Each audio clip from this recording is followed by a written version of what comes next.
Olá meninos, bom dia! A nossa aula de hoje concentra na competência 3, mais uma habilidade específica. Hoje nós vamos conversar sobre a habilidade interpretar informações, fatos, opiniões e argumentos em defesa de um ponto de vista.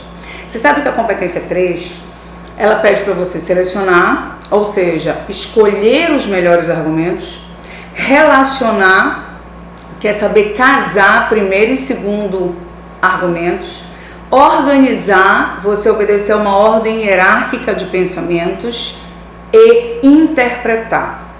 Quando o Enem te pede na competência 3 que tu saibas interpretar informações, fatos, opiniões em defesa de um ponto de vista, é tu saberes entender teorias, opiniões, defesas de autoridades, fatos sociais de forma geral. Então o que nós vamos fazer hoje é interpretar uma teoria. Interpretar a teoria à luz do seu nascimento e interpretar aqui na nossa realidade social. Por quê? Porque você sabe que a teoria por si só não se sustenta. Se essa teoria não for bem relacionada, bem casada, bem encadeada com os fatos sociais sobre o qual você está escrevendo, sobre o assunto sobre o qual você escreve, você sabe que ali perde qualquer valor. Aquela teoria é como se caísse de paraquedas no teu texto. E não é isso que nós queremos. Já que o texto é uma costura permanente, desde a primeira palavra até a última, essa costura permanente, ela se faz principalmente no desenvolvimento do teu texto. Então, nossa aula de hoje, nós vamos discutir o bullying nas relações sociais, nas relações interpessoais, mas eu gostaria de contextualizar esse bullying numa teoria específica. Eu trago a banalidade do mal. Você sabe que a banalidade do mal de Hannah Arendt não nasceu para o bullying, você sabe disso. Daí a importância de você interpretar a teoria dela, de você interpretar o que é esse mal, como ele se banaliza e como nós podemos contextualizá-lo hoje.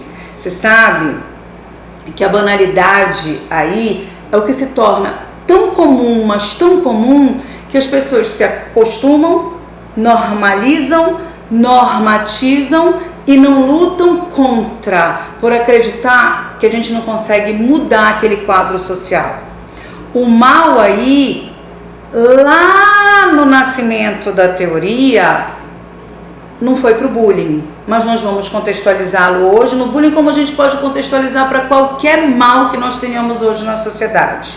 Então o que nós vamos fazer? Interpretar a teoria e associar essa teoria relacionando a nossa discussão de hoje. Bom, a Hannah começa um trecho falando assim pra gente. Foi como se naqueles últimos minutos estivessem resumindo a lição que este longo curso de maldade humana nos ensinou. A lição da temível banalidade do mal, que desafia as palavras e os pensamentos. A questão do mal é um ponto já discutido em diversas obras filosóficas. A história da humanidade está repleta de fatos que beiram o absurdo em questão de crueldade, nos fazendo questionar até que ponto a barbárie humana é capaz de chegar. Mas observe aqui o comentário que vem através dessa teoria, mas a partir dessa barbaridade. Contudo, por mais terríveis que possam ser algumas ações, não devemos nos esquecer que elas podem ser cometidas pelo mais comum dos humanos. O mal não se esconde atrás de monstros e outras evocações naturais ou sobrenaturais que nossa imaginação possa criar, mas sim no mais banal dos indivíduos, naquele que convive conosco, aquele que somos nós muitas vezes, aquele cujo comportamento ignora o sentimento do outro, ignora como funciona a mente do outro, as emoções do outro, e que o que muitas vezes para nós pode ser uma brincadeira, pode ser algo que não significa um maltrato, para o outro tem dimensões, tem consequências, tem efeitos certas vezes devastadores. E o bullying faz isso. Por isso que eu gostaria de amarrar, de relacionar esse bullying a um mal tão banalizado, principalmente nos dias atuais, tá? Eu gostaria de chamar a sua atenção aqui para o nascimento da teoria. A partir da Segunda Guerra Mundial, com o Holocausto nazista, a reflexão sobre o mal toma um rumo totalmente novo. Nunca antes na história se tinha visto tanta atrocidade cometida por humanos contra a espécie humana. Só que nós podemos trazer essas atrocidades para cá, para o hoje, e atrocidades que não necessariamente são apenas violências físicas. A violência verbal, violência moral, emocional, psicológica, sexual, violência de todas as espécies, de qualquer jeito. E o pior é você se acostumar com essa violência, tanto como autor, quanto como receptor, quanto como plateia, espectador. Porque o bullying, ele está entre nós, infelizmente, e ele está, ora você sendo o algoz, ora você sendo a vítima, ora você sendo a plateia. Todas as vezes que nós presenciamos cenas de bullying e nós rimos, gargalhamos, aplaudimos, nós somos autores da continuidade daquele processo, que não é nem de longe uma brincadeira. Então, queridos, eu gostaria de hoje promover 3 discussões com vocês. Nós vamos conversar sobre 3 comandos da mesma temática, mesmo problema social. O problema social é o bullying, mas eu quero discutir com você as implicações do bullying no ambiente familiar para a sociedade brasileira, os desafios para combater o bullying nas escolas brasileiras e as estratégias para frear o assédio moral em empresas nacionais. Nos 3 comandos eu tenho bullying, porém com palavras-chave diferentes e até com ambientes sociais diferentes. Percebam que no primeiro comando, implicações do bullying no ambiente familiar para a sociedade brasileira, implicações do bullying, consequências do bullying, efeitos do bullying no ambiente familiar. Eu tenho um ambiente específico. Depois eu quero discutir contigo os desafios para combater o bullying nas escolas brasileiras. Eu saí da família e eu já vim para a escola. Eu saí do ambiente familiar, que é o teu primeiro comando, e vim para o ambiente escolar, que é o teu segundo comando. No primeiro comando, eu quero discutir contigo os efeitos desse bullying. Já no segundo comando, eu quero saber quais são os problemas, quais são os desafios, quais são as dificuldades que nós hoje temos para combater esse bullying. Por que a gente não está conseguindo combater esse bullying? O que há de obstáculo para a gente frear esse bullying nas escolas brasileiras? É isso que eu quero no segundo comando. E no terceiro comando, a gente sai da palavra-chave problema e vai para as estratégias para frear o assédio moral em empresas. Então, no primeiro comando eu passei pelo ambiente familiar, no segundo comando pelo ambiente escolar e agora nós estamos no ambiente de trabalho. Só que eu quero saber que estratégias nós temos hoje que já freiam, que já combatem esse assédio moral em empresas nacionais. Percebam que eu peguei um viés do bullying, que é o assédio moral, e trouxe para a nossa discussão. Então, um tema muito fechado. Você precisa estar atento a esses temas fechados para que você não venha tangenciar. Eu te peço estratégias para frear o assédio. A gente tem um problema grave aí, que é o assédio moral nas empresas. Eu não quero discutir contigo o assédio moral nas empresas. Eu quero discutir as estratégias que hoje já existem para combater esse assédio. Então, o que empresários estão fazendo para combater esse assédio? O que o Estado está fazendo para combater esse assédio? O que os próprios profissionais, colegas entre si, indivíduos, trabalhadores estão fazendo para combater esse assédio? É isso que a gente discute na proposta 3. Agora, eu quero que tu pegues esse problema social e que tu venhas associar, relacionar a teoria da Hannah. Já te falei, a teoria dela nasceu lá na Segunda Guerra, lá no extermínio dos judeus, lá na crueldade humana, mas a gente consegue pegar essa crueldade e trazer para os dias atuais. Eu gostaria de ler contigo aqui mais um trecho e tu vais me acompanhando pelo teu material. E tu percebes aqui, o mal passa a ser tratado como aquilo que nunca deveria ter ocorrido, algo forte e surreal demais para que pudesse ser explicitado. Quantas ofensas, quantas agressões, quantas humilhações, quantas violências físicas têm ocorrido que são surreais, que são inexplicáveis, que são fatos que jamais deveriam acontecer. E aí fica a reflexão para você. Em sua obra Eichmann em Jerusalém, Hannah descreve o julgamento do nazista Adolf Eichmann, buscando, em meio ao seu depoimento, compreender as atrocidades cometidas durante o Holocausto. Eu gostaria de grifar para ti aqui as atrocidades, tá? Porque elas não ficaram lá, infelizmente. Ela pretende não mais encarar o mal como algo indescritível, como uma impossibilidade, mas sim tentando entender o que é o mal, longe da perplexidade que ele pode causar.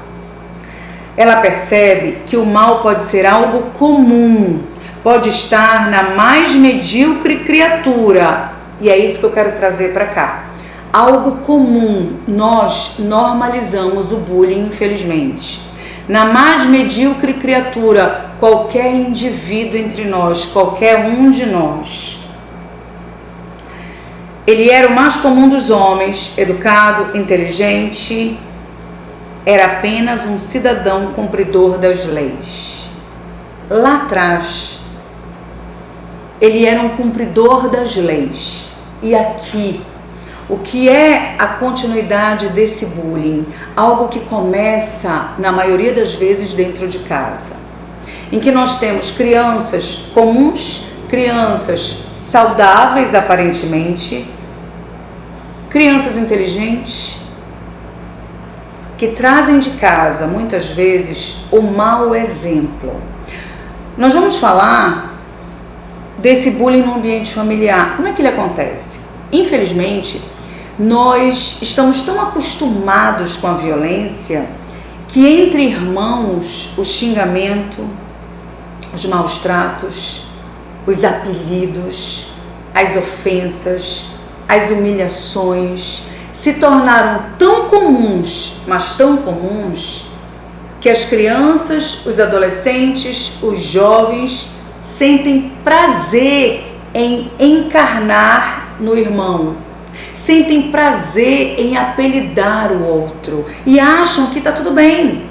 Não tem problema apelidar, afinal de contas, né? Nós somos irmãos, isso faz parte da irmandade. Qual é o irmão que não briga? Qual é o irmão que não se apelida? Qual é o irmão que não se xinga?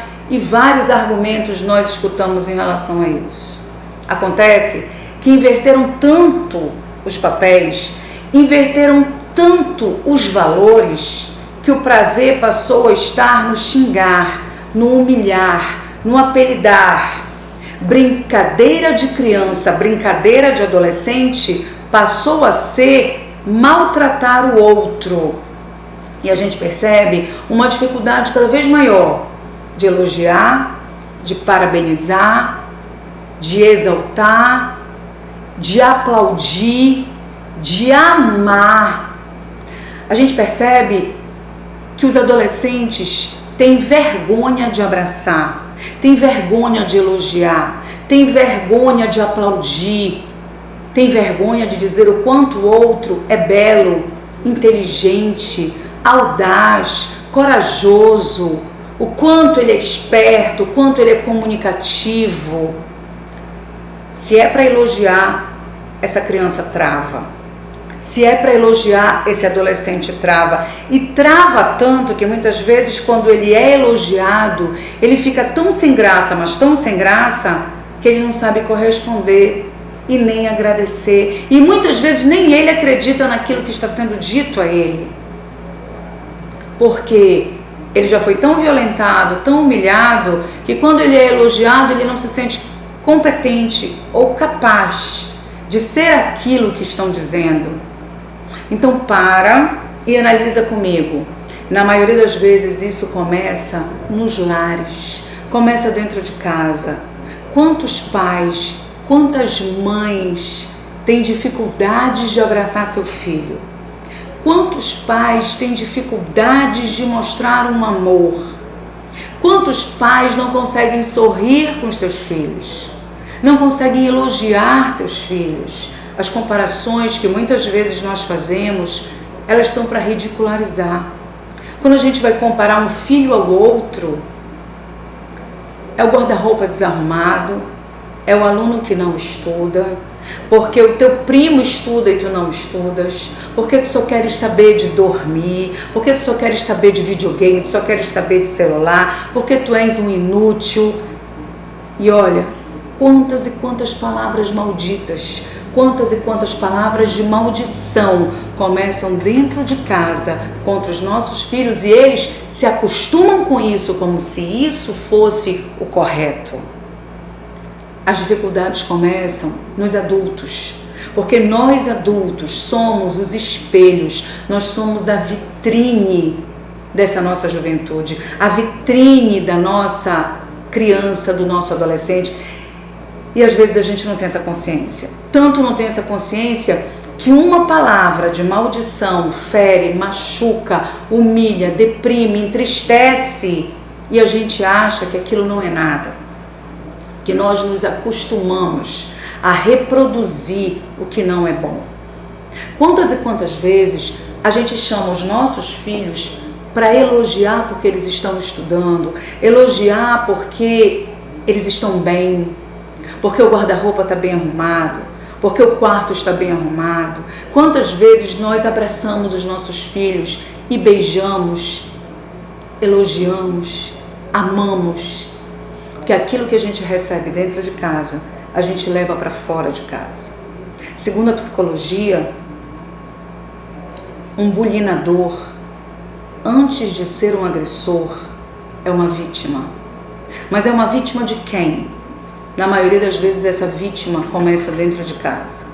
Então, entendamos, o ambiente familiar, ele pode trazer o bullying entre pais e filhos, entre irmãos, entre primos, o desrespeito aflorado nessa família e o pior de tudo, a normalidade desse desrespeito, a normalidade dessa agressão.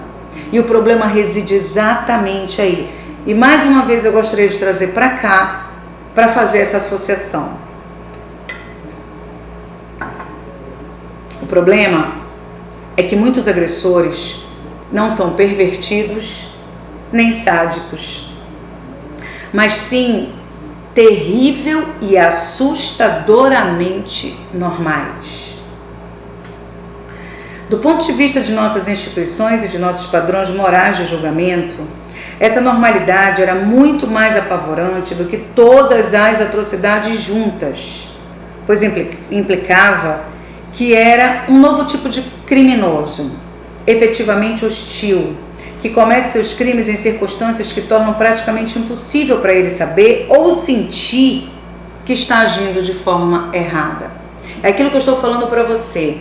Às vezes nós somos tão cruéis, mas tão cruéis nas palavras, nas atitudes, nos sentimentos, nas gargalhadas, que nós não percebemos quão mal nós fazemos ao outro, porque para nós está tudo bem. E o bullying começa exatamente assim. Aí logo depois você tem Arendt aponta uma das principais atrocidades cometidas pelo regime nazista, a tentativa de tirar a humanidade do indivíduo, de tornar as pessoas incapacitadas de compaixão pelo próximo. Eu gostaria de chamar a sua atenção para cá. A tentativa de tirar a humanidade do indivíduo. E aí a gente remete à liquidez de sentimentos. Vamos para Bauman, vamos pensar nos sentimentos líquidos, aqueles sentimentos que passam a não mais significar. É como se o outro fosse tão somente um objeto descartável. E nós fazemos isso com as pessoas quando nós mostramos a desimportância delas. Isso é um indivíduo que está perdendo a sua humanidade. É uma pessoa incapaz de sentir compaixão pelo próximo. Você está vendo que o outro está sendo agredido pelas suas palavras. e você é incapaz de sentir a dor da rejeição, você é incapaz de sentir a dor do outro no seu olhar. E isso, para nós pais, para nós professores, para nós adultos, profissionais de forma geral, para nós seres humanos, cadê a nossa sensibilidade?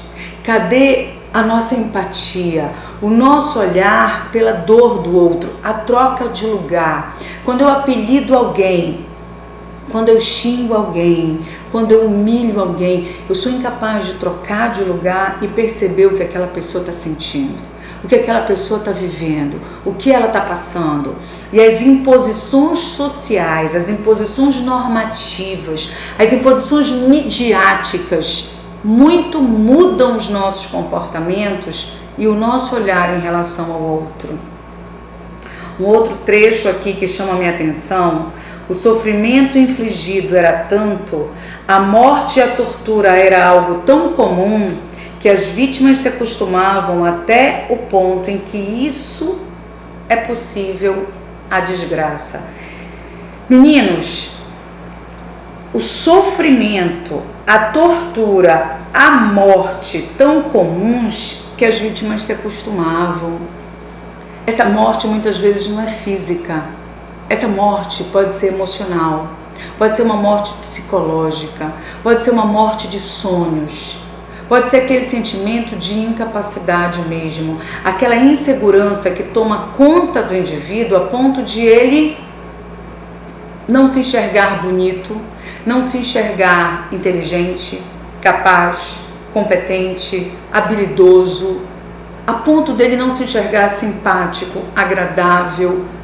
E quantas pessoas nós estamos construindo com esse desvalor, com essa tentativa de fazer o outro menor, inferior, quando nós nos julgamos narcisistas nos nossos sentimentos, pensamentos, comportamentos, atitudes, etc.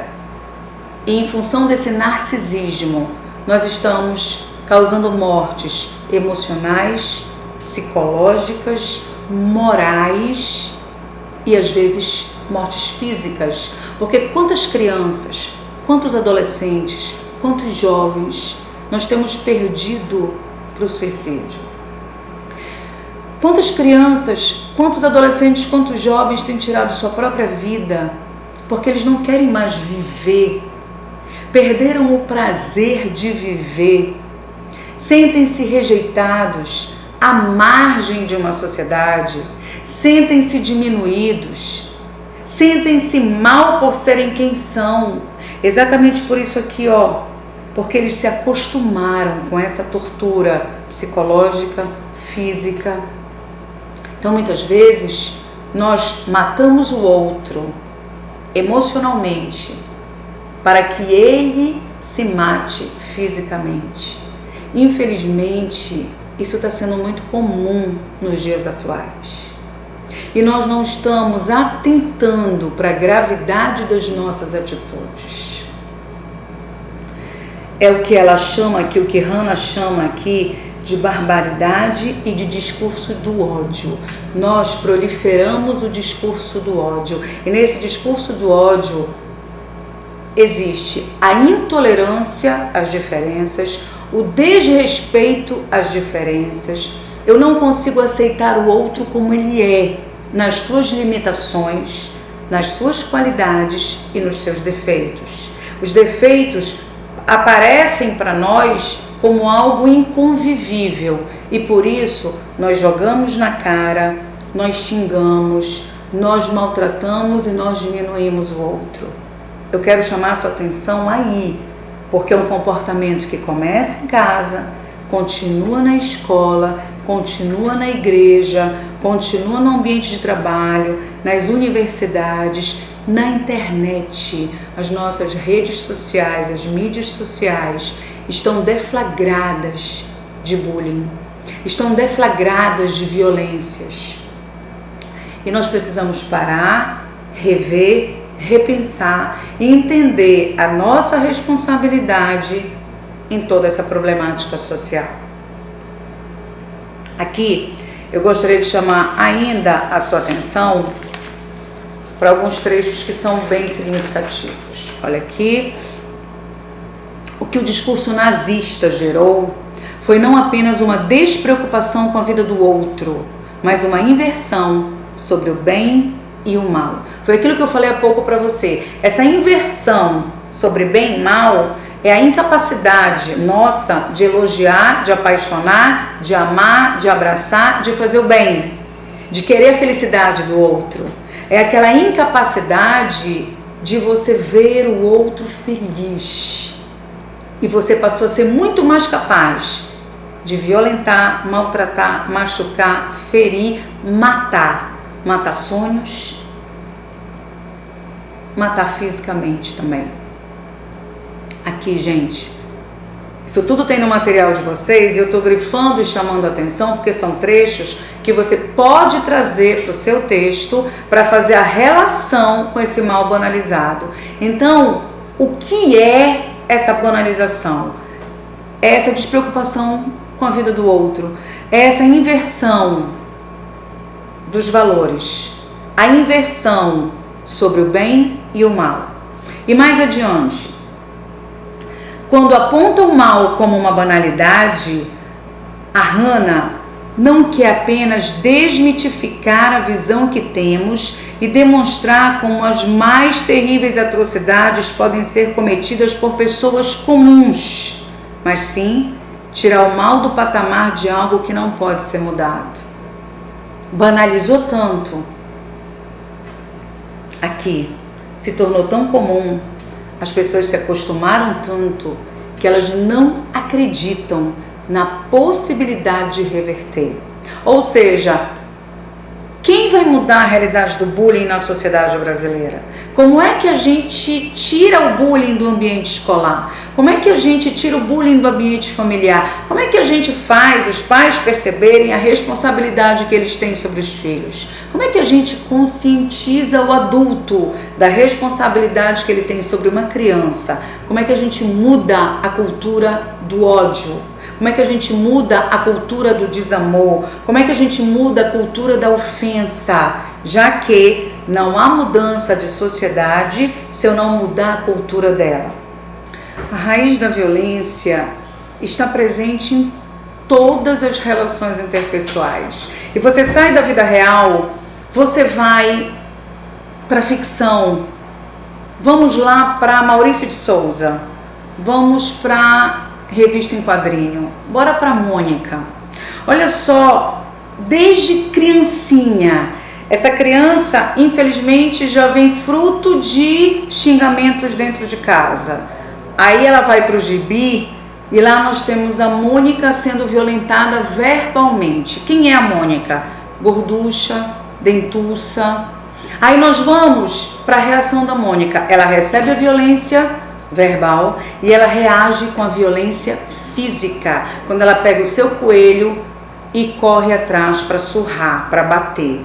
Então olha só, a violência, a gente vai para a novela, vai para os filmes, para as séries, vai para os desenhos animados, tudo tem violência, seja violência física, seja verbal, seja como for. E é essa raiz da violência que a gente precisa quebrar. Eu não tenho como clamar por uma mudança comportamental, clamar por uma mudança social, se eu não quebrar a cultura da violência que nós temos aqui no Brasil. Olha o que nós temos aqui para vocês. O mal, isso é muito grave. O mal é uma escolha infeliz. A ocorrência do mal não é determinada radicalmente. O mal se relaciona com a liberdade de escolha do indivíduo e não lhe é uma característica intrínseca. Sabe o que isso quer dizer? Que você faz o mal porque você escolhe fazer o mal. Quando sai da sua boca palavra de maldição, sai porque você escolheu falá-las. Essas palavras, elas vão levar para o outro o pior dos sentimentos, mas que você saiba que é uma liberdade de escolha sua. Não é que o mal faça parte de você, mas você escolheu trazê-lo para a sua vida e disseminá-lo entre as pessoas com quem você convive. Muitas vezes com a desculpa de que é uma brincadeira. O mais grave de tudo é quando nós não temos a consciência do mal que nós estamos fazendo ao outro. Quando nós bulinamos e acreditamos que de fato aquilo é uma brincadeira, que a gente não vai maltratar.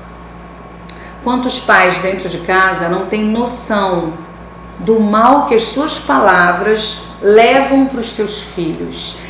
O mal que esses filhos causam aos seus colegas de classe, aos seus amigos da escola, aos seus amigos da igreja, aos seus amigos da vizinhança, aos seus primos. Olha só, o adulto dissemina o mal bem aqui, naturaliza, normaliza. Essa criança entende aquilo como correto, normal e leva para o seu círculo de amizades, para as pessoas com quem ela convive. Para você perceber o quanto o adulto é responsável pela sociedade que nós temos hoje, o quanto nós, pais, somos responsáveis por esse mal que está banalizado na nossa sociedade, o quanto nós somos responsáveis por essas crianças, por esses adolescentes cruéis, ruins, que nós temos entregado à sociedade. Mais um comentário aqui. A lição dessas histórias é simples, está ao alcance de todo mundo. Politicamente falando, a lição é que em condições de terror, a maioria das pessoas se conformará, mas algumas pessoas não. São essas pessoas que não vão se conformar que conseguem quebrar a raiz dessa crueldade, a raiz dessa violência, conseguem quebrar essa cultura. Em que momento? Com as suas atitudes. Quando elas conseguem não estabelecer a mesma sequência dentro da sua casa, dentro dos ambientes em que ela está e nos ambientes dos quais ela faz parte. Então, olha só, a maioria das pessoas se conformará, é verdade. Para a maioria de nós, a violência está pronta, convive entre nós e a gente não muda. A violência é cultural e a gente não consegue mudar. Mas existem algumas pessoas que não acreditam nisso. Existem algumas pessoas que conseguem reverter esse mundo de violência. E são essas pessoas que começam, dentro de casa, educar os seus filhos para amar, educar os seus filhos para abraçar, para fazer o bem, para proferirem palavras de bem, abraços do bem, palavras elogiosas, palavras de honra. São essas poucas pessoas que educam seus filhos para que eles observem cenas ruins e se entristeçam com aquilo. E possam conversar com seus colegas de classe e dizer: ei, colega, isso não é bacana. Não existe atitude mais linda e mais nobre do que um adolescente que chama a atenção do outro porque ele está fazendo mal. Um adolescente que faz o outro enxergar o quanto a sua atitude é má, é cruel, é triste. Isso mostra a nobreza dos melhores sentimentos que ele recebeu dentro de casa. Logo depois eu gostaria de ler com você. Humanamente falando, não é preciso nada mais, e nada mais pode ser pedido dentro dos limites do razoável, para que este planeta continue sendo um lugar próprio para a vida humana. Queridos, nada mais pode ser pedido dentro dos limites do razoável. O que é o limite do razoável? É a nossa convivência no mesmo espaço, é a nossa boa convivência, o respeito com as nossas diferenças, a tolerância com as nossas diferenças. As nossas diferenças não podem ser o motivo, a causa das humilhações. As nossas diferenças não podem ser o disseminar da maldade. As nossas diferenças nasceram para que nós entendamos o limite do outro e para que nós entendamos o nosso próprio limite. O grande problema do ser humano é achar que o problema é sempre no outro. O outro é que não presta, o outro é que é feio, o outro é que não é inteligente, o outro é que tem defeitos. E aí entram as imposições midiáticas para que nós tenhamos ali um estereótipo físico, um estereótipo mental, emocional. Então entenda, temos aí indivíduos negros e brancos, gordos e magros, fitness e não fitness, altos, baixos, cabelo liso, cabelo crespo. Nós temos algumas pessoas com limitações para acompanhar certas disciplinas em sala de aula, outras que não têm essas limitações, que aprendem com muito mais facilidade. O grande problema está quando nós não conseguimos conviver em coletividade com as nossas diferenças. Não conseguimos conviver com o outro. E aí entra o narcisismo das pequenas diferenças, que muito bem Freud explica. O sentimento da superioridade. O narcisista é aquele que promove o bullying. O narcisista é aquele que ofende, que humilha, porque o outro não tem as suas crenças, os seus costumes, seu estereótipo, a sua conta bancária. Então, Freud muito bem explica pra gente esse narcisista como o promotor, o autor dos grandes problemas sociais nesse sentido. Porque por ele se achar superior, aquele que ele enxerga como diferente, ele humilha, ele maltrata, ele xinga, ele violenta. Diferentes, todos nós sempre seremos. O problema não está na diferença. O problema está na intolerância à diferença. O problema está no desrespeito a essa diferença. E aí cabe muito a nossa reflexão, porque esse narcisismo, quantas vezes começa em casa com as nossas comparações. Se nós temos filhos diferentes, aquele que é mais gordinho é que não para de comer, é que vai acabar toda a comida da geladeira, é o que não tem mais nada para fazer, é o que não respeita o outro, e o mais magro é o fitness, é o mais bonito, é o controlado, é o equilibrado, o gordo é o desequilibrado. E quantas vezes nós temos falado isso para os nossos filhos? E quantas vezes nós temos mostrado essas diferenças estereotipadas para os nossos filhos? Quantas vezes nós temos xingado, comparado as nossas crianças e maltratado essas crianças pelo que elas são? E aí, essa comida vai se tornando um problema, porque já gera problemas emocionais. Aí a gente tem ansiedade. Quantas crianças obesas são caracterizadas aí como ansiosas, são diagnosticadas como crianças tristes, deprimidas, que pegam as suas emoções, encharcam na comida, porque não conseguem externalizar com palavras, com lágrimas, com depoimentos, com pedidos de ajuda, com pedidos de socorro. Porque as pessoas para quem essas crianças poderiam pedir ajuda são os adultos que as maltratam.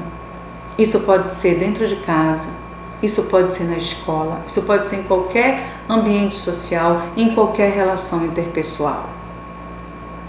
E o pior de tudo é a nossa escolha, enquanto indivíduo, fazer esse tipo de comparação, esse tipo de maldade, tá? Então, entenda que quando nós conversamos sobre o bullying, o algoz, a vítima, a plateia, por trás de tudo isso nós temos uma cultura que é disseminada pela mídia, é comprada pela família, é entendida como algo natural e que nós precisamos quebrar, nós precisamos frear.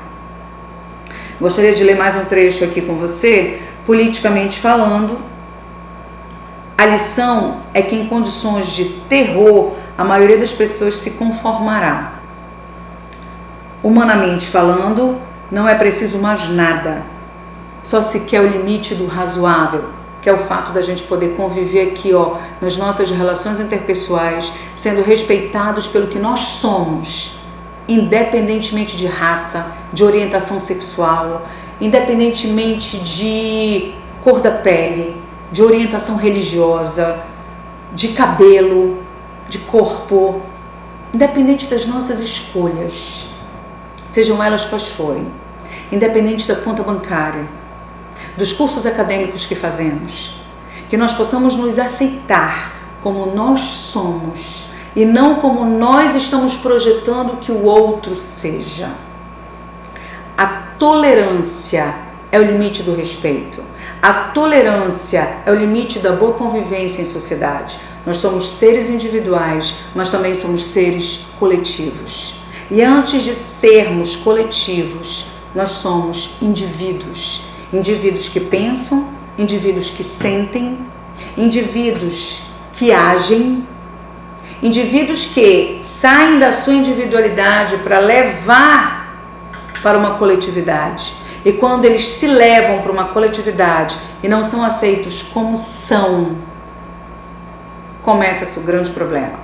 Aí a gente passa a entender o grande surto, a grande doença do século XXI, que é a depressão. Depressão é uma consequência triste das nossas relações interpessoais, da nossa falta de compreensão, da nossa falta de aceitação, das nossas intolerâncias, do nosso desrespeito, do nosso maltratar. A depressão é a não aceitação do ser como ele é. E muitas vezes nós somos responsáveis pela depressão do outro, pela ansiedade do outro, pela síndrome do pânico do outro, pelo sentimento de inferioridade. E tudo isso passa pelo bullying, tá? A intenção de Hannah, ao analisar o mal, tirando o véu de perplexidade que o encobria até então e buscando compreender como ele é possível, se dá não para aceitar os acontecimentos, mas sim para ver que há sempre uma possibilidade além da maldade e que resistir é uma das únicas formas de se manter humano, de se manter a espécie humana, resistir à maldade, controlar a palavra, repensar, pedir desculpa, de fato reconhecer seu erro, de fato se disciplinar para não voltar a humilhar, não voltar a ofender, não voltar a proferir palavras de ódio, palavras de inferioridade, palavras de julgamento, palavras que diminuem o outro. Quando a gente repensa, quando a gente pede desculpa, quando a gente pede perdão, quando a gente entende que a gente está errado com essas atitudes, ali a gente tem um caminho diferente para ser travado. A gente vai trilhar uma outra face. Esse reconhecimento causa o despertar, causa a reflexão. E essa reflexão causa uma mudança de atitudes. E é assim que a gente consegue frear o bullying. Resistir à maldade, resistir às palavras cruéis, resistir às atitudes cruéis. Que nós não sejamos mais aquela plateia que sorri e que aplaude quando uma criança brinca ofendendo a outra, quando um adolescente brinca ofendendo o outro, que nós não sejamos essa plateia que aplaude, mas que nós sejamos seres que vão se levantar contra essas atitudes e nós vamos repreender sim, repreender como crianças, como adolescentes, como jovens, como adultos. Porque quando nós temos uma criança que recebe essa orientação dentro de casa, ela repreende. Um adolescente que é muito bem educado, muito bem valorado, um adolescente que é muito bem instruído, em que tem dentro de casa a plantação do bem, ele não se torna uma plateia que vai aplaudir o mal fora de casa. Ele se torna alguém que vem intervir para que esse mal não se dissemine, não se repita. Que nós sejamos os autores desse processo de paralisação do bullying. Que nós sejamos esses indivíduos que acreditam na possibilidade que existe além da maldade. A possibilidade da bondade, dos sentimentos bons, dos elogios, do amor, da nobreza da alma humana. Que nós sejamos os indivíduos que vêm fazer essa diferença em todos os ambientes sociais nos quais nós estamos. Então aqui eu trago para você a interpretação, um viés dessa interpretação da banalidade do mal banalizado, que a gente empresta lá da sociologia, lá da Hannah Arendt e traz para cá, para o bullying. Como é que a gente consegue relacionar isso? Eu interpretei a teoria para você, simplificando o máximo possível e trazendo um viés dessa leitura, para que nós pudéssemos trazer essa autoridade para dentro do seu texto. Aqui nós temos no material que vocês receberam o apoio para a leitura. Então, além dessa análise que nós fizemos, nós temos a banalidade do mal e suas implicações morais. E aí fica para você ler essas 4 páginas de pesquisa, de análise, para você refletir ainda mais sobre esse problema e, para, claro, a sua bagagem intelectual, para você trazer para esse texto interpretações, relações, que essa bagagem intelectual seja muito mais larga. E detalhe, não só para o bullying, mas para qualquer problema social que circunde a violência. E aí eu posso trazer N exemplos que vão ficar claro para as próximas aulas, mas fica para você pensar. Fica para você pensar o preconceito contra o negro, a banalização da violência doméstica.